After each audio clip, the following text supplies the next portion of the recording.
সেখানে বাড়াবাড়ি করতে চাই না, আমরা তাদের সেটার ইচ্ছাকে সম্মান জানাতে চাই। কেউ যদি পার্সোনালি তিনি রাজনীতির সাথে সম্পৃক্ত হয়ে দেশের জন্য কল্যাণে ভূমিকা রাখতে চান, নিঃসন্দেহে এটাকে আপনি বাধা দিতে পারেন না। বিবাদ বিরোধী ঐক্য আলহামদুলিল্লাহ এটা আছে, এটা আপনারা কখনো ভুল বুঝবেন না। রাজনৈতিক প্রেক্ষাপটে আসলে এক একজনের দল মত আদর্শ ভিন্ন থাকে এবং ভিন্ন বয়ান আসবে, ভিন্ন কথা আসবে, ভিন্নভাবে উপস্থাপন আসবে, কিন্তু তার অর্থ এই না যে ফ্যাসিবাদ বিরুদ্ধে আমরা মানে ভাঙন হয়ে গেছে, বিষয়টা তা না।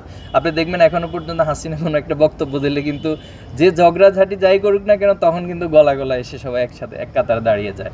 তো এই জায়গাগুলো আলহামদুলিল্লাহ আমরা বিশ্বাস করি যে ফ্যাসিবাদের প্রশ্নে ইনশাল্লাহ বাংলাদেশ ঐক্যবদ্ধ থাকবে, এটা আমরা দৃঢ়ভাবে বিশ্বাস করি। হিসেবে আমরা সবসময় বাংলাদেশের যে কোনো ইস্যু নিয়ে সচেতন থাকার চেষ্টা করি, সেটা বিগত সময়ে ছিলাম এবং আগামী নির্বাচনে থাকবো। তো নির্বাচন রোডম্যাপ নিয়ে ইতিমধ্যে সরকার যেটা বলেছে ডিসেম্বর থেকে জুন, এটা বারবার ওনারা বলার চেষ্টা করছেন। এক্ষেত্রে বিএনপি ডিসেম্বর নিয়ে বেশ মানে শক্ত অবস্থান নিয়েছেন। আবার জামাত বলেছেন যে সরকার যেটা রোডম্যাপ ঘোষণা করেছেন আমরা চাই যে এর মধ্যে দিয়ে হোক। তো আমি মনে করি এটা ব্যালেন্স করে সরকার সিদ্ধান্ত নেবেন এবং ছাত্র শিবিরের জায়গা থেকে আমরা চাই না যে এমন কোনো সিদ্ধান্ত হোক যেটা রাষ্ট্রের জন্য ক্ষতি হয়। তো আমরা চাইবো যে এমন সিদ্ধান্তই হোক যেটা রাষ্ট্রের জনগণের জন্য, রাজনৈতিক দলের জন্য, সবার জন্য কল্যাণকর হয়। সেই সিদ্ধান্তের প্রতি আমরা সমর্থন থাকবে ইনশাল্লাহ। 5ই আগস্ট পরবর্তী রাজনীতির যে নতুন ধারা সেটাকে বোঝার চেষ্টা করার জন্য বলবো, শিক্ষার্থীদের সাইকোলজি বোঝার জন্য চেষ্টা করার জন্য বলবো। আশা করি তারা সুস্থ ধারা ফিরে আসবেন ইনশাল্লাহ। বিগত প্রতিক্রিয়া তো মানুষ সেখানেই দেখায় যে ক্রিয়ার একটা গুরুত্ব থাকে, যেটার একটা সক্রিয়তা থাকে। তো যে জিনিসটার আসলে কোনো সক্রিয়তাই নেই, যেটার কোনো বাস্তবসম্মত কোনো গ্রাউন্ড নেই, সেটার আসলে প্রতিক্রিয়া দেখানোর তো একটা বোকামি ছাড়া কিছুই না। তো বাংলাদেশে কে রাজনীতি করবে কি করবে না এটা তো আসলে কোনো ব্যক্তির ইচ্ছের উপর ডিপেন্ড করে না। বিগত সময়ে তো যিনি ফ্যাসিস্ট আওয়ামী লীগের প্রধান ছিলেন তিনিও তো বলেছেন কথায় কথায় আমাদেরকে নিষিদ্ধ করতেন, এবং নিষিদ্ধ করার পর নিজেরাই মাত্র 5 দিনের ব্যবধানে বাংলাদেশ থেকে পালিয়ে গিয়েছেন। সব মশার বিরুদ্ধে সুরক্ষা দিতে এলো বসুন্ধরা এক্সট্রিম অ্যারোসল, মশার বিরুদ্ধে এক্সট্রিম সুরক্ষা। তো আমাদের জন্য দুর্ভাগ্য হচ্ছে আসলে আমরা অতীত থেকে শিক্ষা নেই না।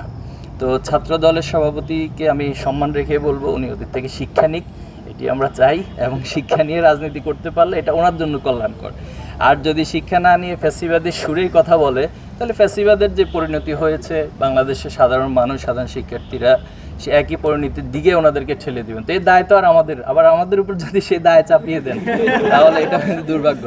আশা করবো যে এইগুলো হিসাব নিকাশ করে নিজেদের দায় যেন নিজেদেরকে নিতে হয়, সেভাবে করে আমরা কথা বলবো, বক্তব্য দিব, কর্মসূচি নিব, এটি সবার প্রতি আমরা ভাই আমরা কি আসতে বলবো? না না না না একটু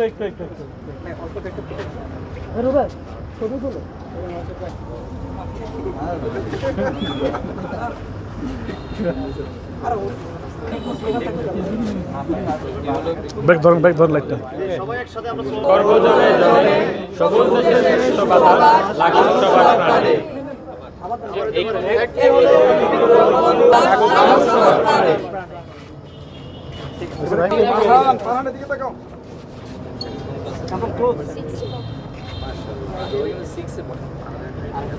ওকে যেতে পারি।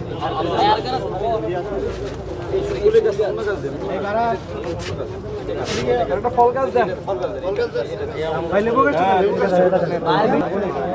ওই পাশ দিয়ে দাও, ভিটামিন সি এবার ওইভাবে দাঁড়াও, ঠিক আছে এভাবে দাঁড়াও, ঠিক আছে ঠিক আছে।